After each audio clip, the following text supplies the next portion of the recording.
Hello, everybody. Welcome to another episode of Exorcise Your Rights. And today I have Jacob Steven Mohr, who does not believe in human consciousness. His works, they just come from the ether. Like I really am curious about this, and we're going to see if we can get him to show us this. Like, how does this work? Surprise. We're going to have a live writing time right here. No, I'm just kidding. And you have been observed in Cosmic Horror Monthly. I like how it's observed. So we're going to find out what that means. You've also been in Shortwave Magazine, Story Unlikely, and you made an appearance in the Best Horror of the Year, Volume 15. And you're from Columbus, Ohio. Mm-hmm. They're all true facts. Yeah. Well, I'm glad because you sent me these facts, and I do not, that would be a good joke, though. Like, yeah, none of that is true at all. And then I can have that I feel like that would be a very bad way to establish trust. Is like, I've sent you a fake bio today. Yeah, but we are horror writers, right? Or I'll just say writers, which means we're kind of like liars on purpose. So, well, tell me a little bit about yourself and this book, Dead Letters, which I'm going to put the cover up. Unfortunately, you can't see it a lot, but at least you can recognize the thumbnail. That's always the difficult part, right? Like, yes, right. So, but tell me a little bit about Dead Letters and how you became involved with it. Sure. This was the product of a pitch that I sent to Crystal Lake Publishing for an anthology that I wanted to run. I had gotten recently back into short fiction in a big way, loved themed anthologies, also got into epistolary horror in a similarly massive way. I decided to marry those two interests and take a plunge and try to do something for myself, and this was the product. Awesome.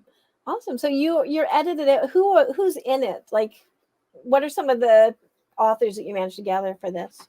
Including myself, there are 21 different authors in this who all provided an original story, including J.A.W. McCarthy, Gemma Files, Gordon B. White, Red Lagoe, and Jiang is in it as well.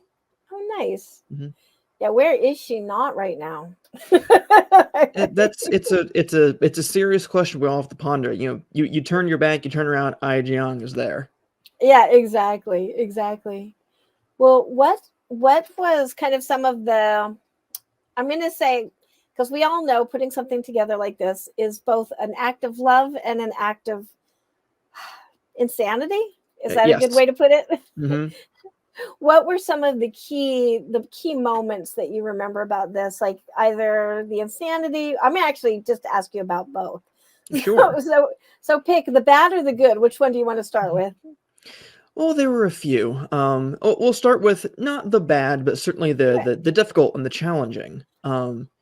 Initially it was a little bit difficult to find a publisher who's willing to take a chance on a relative unknown like myself. To walk with me for over a year now of putting this whole thing together. And so of course I'm very grateful to Crystal Lake for agreeing to go on that journey with me.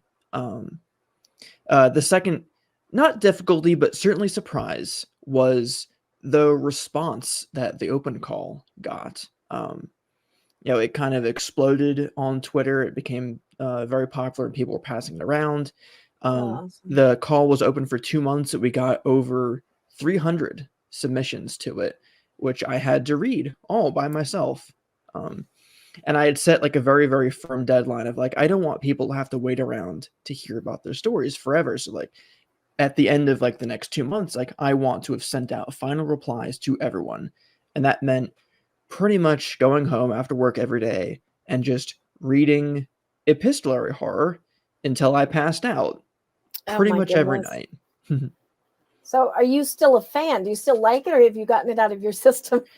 I certainly do still like it. I think that my appreciation for the form when it's done well has certainly changed.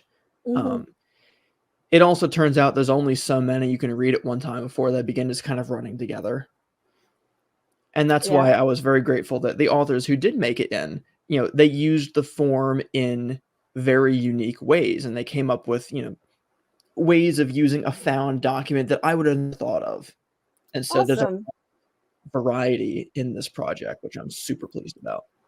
Yeah, nice. Can you tell us a little bit about some of them? Sure.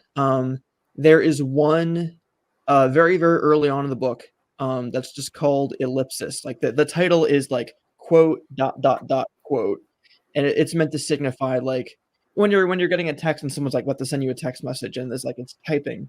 Um, Yeah. Oh, the that's awesome. the story is told entirely in text records that transcend two parallel realities. Oh, wow. Interesting. And I thought that was a very unique use of the form. Yeah, because when we think of it, we think of like a letter or a newspaper clipping, or Mhm. that's a very unique and different approach. Mhm.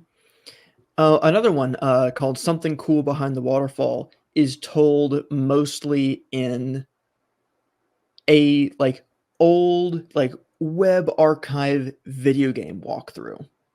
Oh, nice. And there was something very nostalgic about reading like a really in-depth walkthrough for a game that doesn't exist. I felt like I was reading an old like Game Informer issue. Yeah, Mhm. But that also had like a horror story hidden in it. It was just yeah, super creative and super unique, and I'm really looking forward to people getting their hands on that one. yeah. Well, and heads up to any game designers, how cool would it be to actually now build that game? I am fairly certain that designing that game would violate some kind of international law. Don't quote me, I'm not an attorney, but like I wouldn't take that chance, and I'm a horror author, so what does that tell you, the folks at home? Yeah, interesting. But now I really, really want it to exist because I'm a horror author. Makes sense. Yeah, so somebody, when you get this book, read into that. Some game designer out there, and let me know because I want to play this game. I haven't even read the story, and so this is probably like the thing where you're like, "No, don't open the door. You're so stupid. Why would you do that?" I am that person that would open Mhm, the door. So mhm, just I'm just honest with mhm, myself. mhm. What are some of the other ways they've used this form? A lot of traditional ways. There are, your letters, your emails, your police records, your podcast transcripts. A lot of what the secret to the success of a lot of these stories is that they never used just one in the story. It was like Mm, essentially these mixed media projects. So it's like you yeah, got an envelope of material like shoved under your door with your name on it, and you have these many disparate kinds of documents that you have to like kind of piece together for yourself. And that's always been in my mind the strength of any epistolary story. It's that it's not meant to be a narrative, and it's not meant for you. If you are going to make a story out of it, you have to engage with it in this very hmm, specific way. And if it's a story that makes you engage on that level, of course you're going to be sucked in because you're putting so much of yourself into it by design. it's kind of like putting the reader in the place of an active participant in the story Hmm. because it's putting the pieces together like escape room literature. Very much so. Yeah, very cool. I can't wait to get my hands on this book now. Mhm. And additionally, there's also a voyeuristic element to it. 'Cause as I Hmm. said before, like in when you read traditional fiction, um, you know, if it's written in first person, there's an I, and therefore there must be a you. They are telling the story to you. This story is there for your benefit. With Hmm. epistolary, there is a stated recipient, and it's 100% not you. You're not supposed to be reading this. Like you're reading privileged information a lot of the time. So there's this Yeah. added thrill of the forbidden almost. Yeah, that's very interesting. Do you now I want to act now I want to ask you, so are you a peeping Tom? Because that's kind of that's like it's the Mhm, same voyeuristic tendency. mhm. No, but I do want to ask you, do you find yourself attracted to like ephemera, like just letters and things that you find in like say a library book, you open it up and there's like the somebody's note to somebody else in it. Do you find yourself kind of collect like some people actually collect that stuff? Mhm.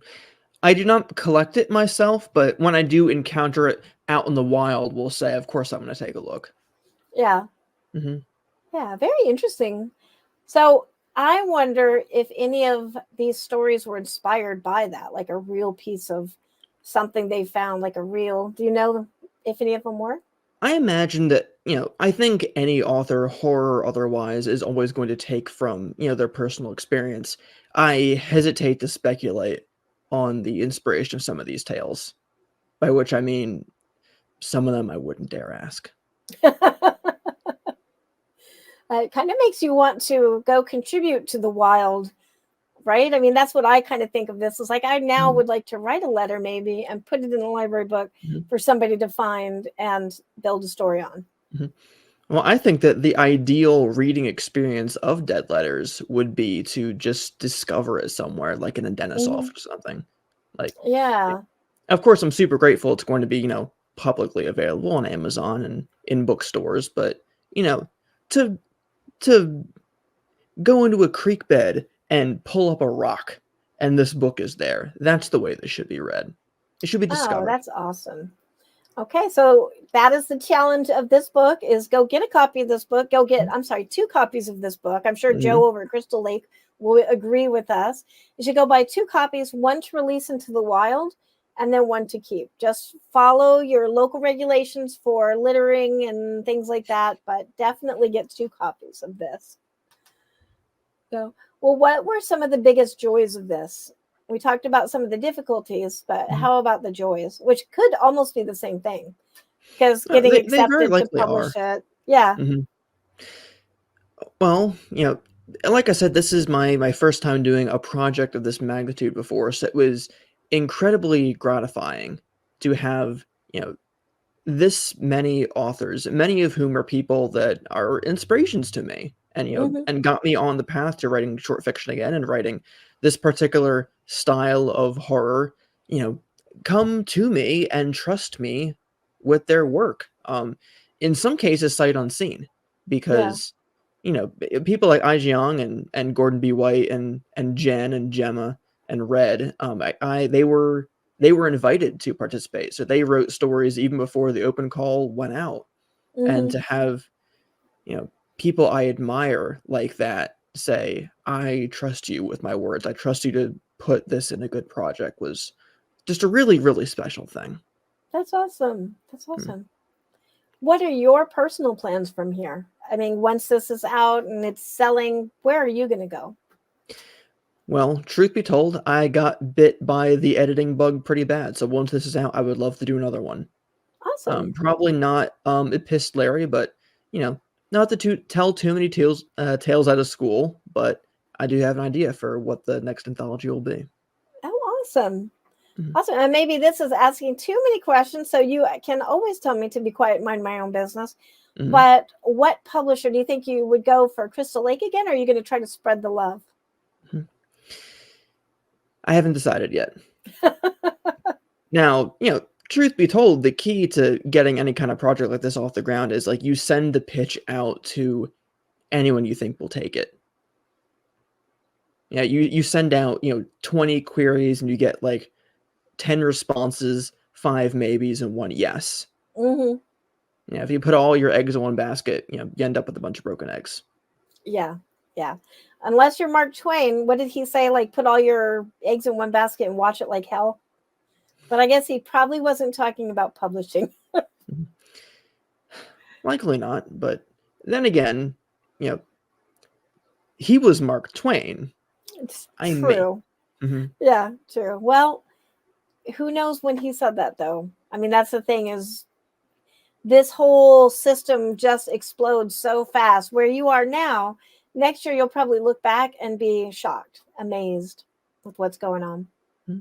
I certainly look back at myself even a couple of years ago and think, how far I've come. Yeah. It's very cool. Well, given that note, what would you tell other editors and authors that are trying to, say, rise up to this level and get an anthology going? What advice would you give them? Number 1, it's never too soon to start. Number 2, plan out everything. Even if you have to deviate from that schedule eventually, having the schedule is important to your own mental health, and it shows the people you're working with that you're serious. Plan number 3, always be building relationships. Good good advice on all. I think especially the relationships part, Mhm. because it does seem like, especially the horror community, though I imagine many genres share this, but I think the horror community, we're really known for how loving and connected and sharing we are. Um, so I think that is a key point. Which brings me, StokerCon. Do you think you'll go to StokerCon this year, or? I would certainly love to. Every time it comes around that I don't go, I get serious FOMO. Um, it is very far away and it costs a lot of money. So, It does, which means we can save now. Mhm. Well, I am going this year. I missed last year, which was super sad, like you said. Mhm. But I would love to see you there. That would be awesome because we can get signed copies. I mean, that's one thing about an anthology. You can walk around and have the authors that have shown up sign your Mhm. copy. So, That's very true. which I guess we can do without the editor, but when the editor is there in person, it just makes it so much cooler. Oh, I would love to be there and sign copies too and hand it to you personally. Of Yeah, course, that's okay. the goal. Yeah. All right, I'm holding you to that, Jacob. That is the goal. So, how about you personally as a writer? Because we're talking about your editing and Sure. dead letters, but what are you doing right now? Um, well, obviously I'm planning the next anthology, but that's as far as editing goes. Writing wise, I have a novelette that I have just finished that I Nice, want to submit to the Tenebris Press split screen project when they open back up for submissions in February, I think. nice. Hey, good luck Mhm. with that. Thank you How very much. about short stories? Like, what are some of the styles you like to write in? What are the Uh, genres? would it surprise you at all if I said epistolary? Probably not, but I do wonder after putting out this anthology if it's still that. Yep. I think that's always going to be a great love of mine. I think that I've definitely like worked it out of my system a little bit over the course of editing this, but I'm certainly never going to fully abandon it. Um, Yeah. right now I'm on a big, I guess I would say nostalgic horror kick. Like, not so much like Stephen King Kids on Bikes, just like coming of age horror almost. Hmm. Like that's what the novelette is. And that's what the short story I'm working on is also as well. Oh, awesome, awesome. Do you find a lot of people that I know right now? It seems like our horror flavor has changed. There's a lot more hope in it. There's a lot more sense. I mean, I think it's because, you look at the news and everything that's going on, and there's a lot of dark things. Do we really want to add to those? Do you find that has changed your work at all? Like, have you put a more hopeful element in it, or maybe that's why you're going to kind of the coming of age, because it does tend to be a happier, I'm thinking of it, a happier horror time. Oh, it's funny that you bring up it because as dark and occasionally gross as that story is, there are still a lot of hopeful and happy Mhm. elements in it. Like, these kids do become friends. They do, they share a lot of joyful moments. And I think that Mhm. is certainly what's appearing in horror and in literature in general these days. There is a renewed focus on joy. Mhm. And I think that's certainly something that I have, adopted into my own work as well, like moments of, pleasure or happy memories or, and it can all get dashed at the end, as a horror often does to happy people, but, you know, that's where the nostalgic element comes in, a horror can still be built on a happy memory. Mhm. Yeah, which I think almost works to make it happier Mhm, and more poignant when it's gone. It's mhm, kind of like seasoning. mhm. Little bit of joy in your horror can just make it that much more horrifying, people. So, how Absolutely, about 100%. what do you read? Like, who do you follow? What types of books, classic or contemporary? Well, I feel like I'm gonna sound a little bit snotty saying this, but because of who my parents are, I grew up reading the classics like like Black Beauty and things like that. Mm-hmm. And now I write horror. So I don't know what happened in my foundation, but But these days, there are certainly some authors I would follow anywhere, but like I am really focused on like certain publications that I like a lot. Like I love Cosmic Horror Monthly, I love Nightmare Magazine, of course I love The Dark, I love Weird Horror Magazine, of course. Awesome. Mm-hmm. It's trying to recreate the experience of like the old pulp magazines where it would just be like a collection of like, here is what the community is writing right now. Yeah. Well, and why do you think horror is so important? Because I have a personal belief that horror is a very vital genre. I know sometimes we're kind of discounted among the genres. Why do you think horror is an important, or do you think, that's me leading you into my belief, but do you think horror is important and why? I certainly agree that horror is a vital genre. Perhaps vital is not the word I would use though. Horror is the inescapable genre.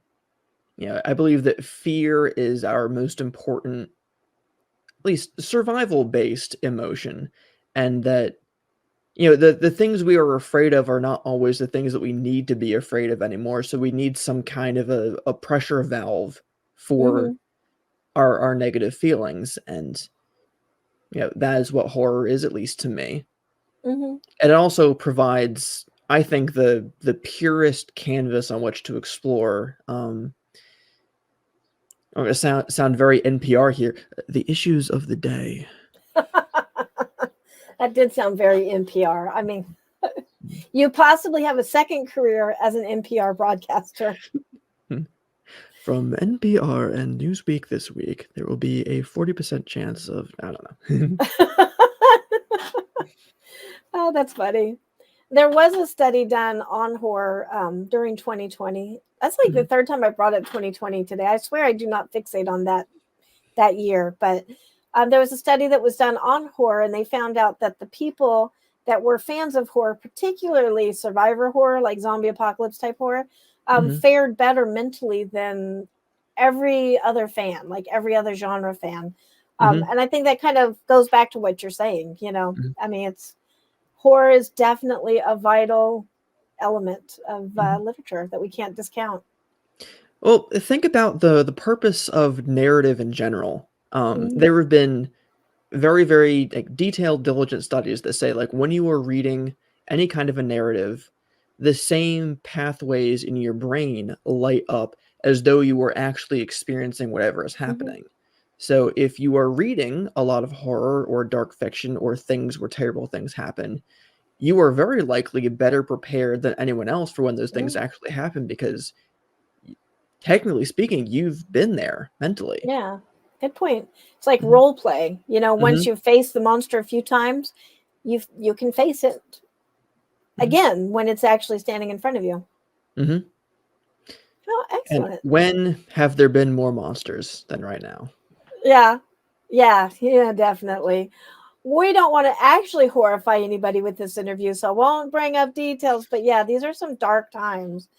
So hopefully, I wish you good luck with getting your book banned, because that does seem to be like kind of the thing that's going on right now to drive up those sales. So yes, just keep on banning those books. We love it. I don't know if I've ever written anything that would get banned. I keep thinking to myself, like, all right, this is the one. This is the sword that's really going to shock people. And maybe I'm just not as gross as some of my contemporaries, but like I have never been able to like purposefully ick someone, if that makes sense.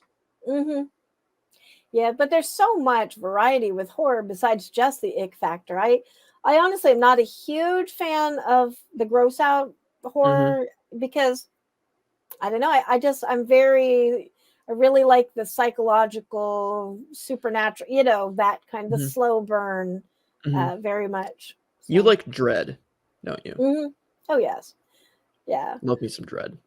Yeah, dread is good. And it also, it really makes you appreciate your life that is not horrible and full of dread. I mean, hopefully it's not. I mean, that's me assuming again that your life is not. But you look pretty happy right now, so. Oh, I'm having a good time. Yeah. Awesome. What are some resources that you would recommend? Like, what are some of the tools that you've used? Like, some people use Scrivener, some people don't use anything, there's certain musics, moods. What are some of the things that have helped you to do this? I mean, as far as like just like writing in general, like Yeah, back writing to in music and general stuff. and editing. Sure. I am one of the rare people that I know who most music I can't write while it's on. I need either silence or I need like white noise or weirdly enough, really, really jangly, noisy progressive rock. Like something with like no rhythm at all. Like Like there's an mindless album self-indulgence. called Tarkus that I listen to that is just cacophony. But for some reason it like it smooths out the brain enough that I can Mhm. focus. That's funny. Mhm. Yeah, I honestly, this was my theory because actually don't know anybody who does like to listen to music when they write, but I Mhm. think everybody loves sharing that playlist so much, their horror playlist, that Mhm.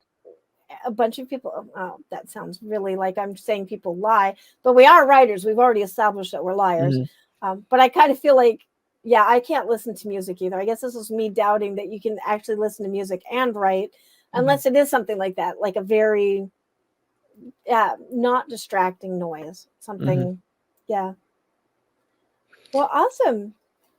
Yeah. What else have you got coming ahead? Like interviews, appearances, projects. What do you hope will come from this? Um, what I hope will come from this obviously is sales. Mm-hmm. But I've got a couple more podcasts I'll be going on in the coming weeks to promote the project. I have eventually in 2025, I have my second solo collection coming out through Quill and Crow. That's called Bury Me Nice. Cold and More Last Words. It has some of my absolute favorite stories of mine in it. I can't wait for people to get their hands on it. Awesome. Mhm. Awesome. Well, where can we find you so we can keep up on all this? I am at Jacob Steven Mohr pretty much across all social media. If you type that in and I don't show up, it's because I'm not there. Awesome. Awesome. Well, thank you so much for coming here. I'm going to go grab. You sold me on it, so there's one sale. Link will be in the description. I urge everybody to go grab a copy of this, and I'd like to have you back. Well, thank you so much. I'd love to come back. This was a real pleasure. Thank you. All right. And that was Exercise Your Rights for this week. I will see you all next week. Bye bye.